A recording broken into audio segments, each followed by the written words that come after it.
Finally देव वही कर रहा है जो हम चाहते हैं। सीरियल वसुधा के आने वाले अपकमिंग ट्रैक में हाई वोल्टेज ड्रामा देखने को मिलने वाला है। एक तरफ देव और वसु का रिश्ता दांव पर लगा हुआ है, तो वहीं दूसरी तरफ चंद्रिका सिंह चौहान को ठिकाने लगाने के लिए उसका युवराज यानी उसका बेटा ही काफी साबित होने वाला है। हनुमंत ने हमारे देव को चुनौती दे दी है कि उसे उसकी बेटी वसुधा के लायक बनकर दिखाना होगा। लेकिन जब ये सारी बातें चंद्रिका ने सुनी तो वह बौखला गई।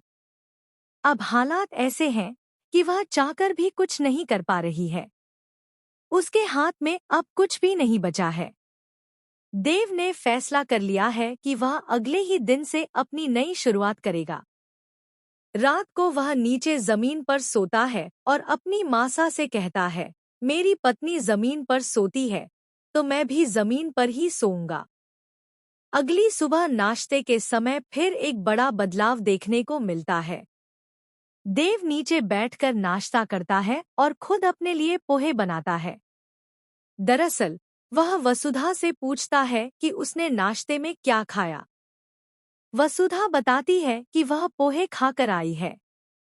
यह सुनकर देव कहता है, मुझे भी पोहे ही खाने हैं और मैं खुद बनाऊंगा क्योंकि तुमने भी अपने हाथ से बनाए थे। देव किचन में जाकर खुद खाना बनाता है। यह सब चंद्रिका दूर खड़ी होकर देखती रहती है और गुस्से से भर उठती है कि आखिर उसका बेटा सारी हदें क्यों पार कर रहा है। वहीं वसुधा यह सब देखकर बेहद प्रभावित हो जाती है। वह देव से कहती है कि वह बहुत खुश है, लेकिन अगर इस वजह से मासा को कोई परेशानी हुई तो वह देव को माफ नहीं करेगी। आने वाला ट्रैक और भी ज्यादा दिलचस्प होने वाला है। देव अब पूरी तरह सादगी भरी जिंदगी अपनाने वाला है। वह गरीबों जैसे कपड़े पहनेगा, सादा खाना खाएगा, आलीशान पकवानों की जगह साधारण रोटी, सब्जी और दाल से काम चलाएगा। धीरे धीरे चंद्रिका का दिल भी पिघलता हुआ नजर आएगा।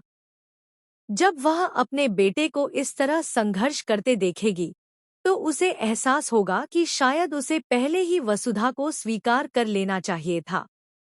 अगर उसका बेटा इतना दुखी है तो उसे अपनी जिद छोड़नी ही होगी।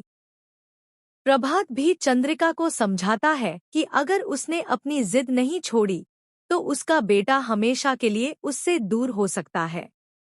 वह कहता है कि वसुधा में कोई कमी नहीं है, इसलिए उसे अपना लेना चाहिए। अब देखना दिलचस्प होगा कि क्या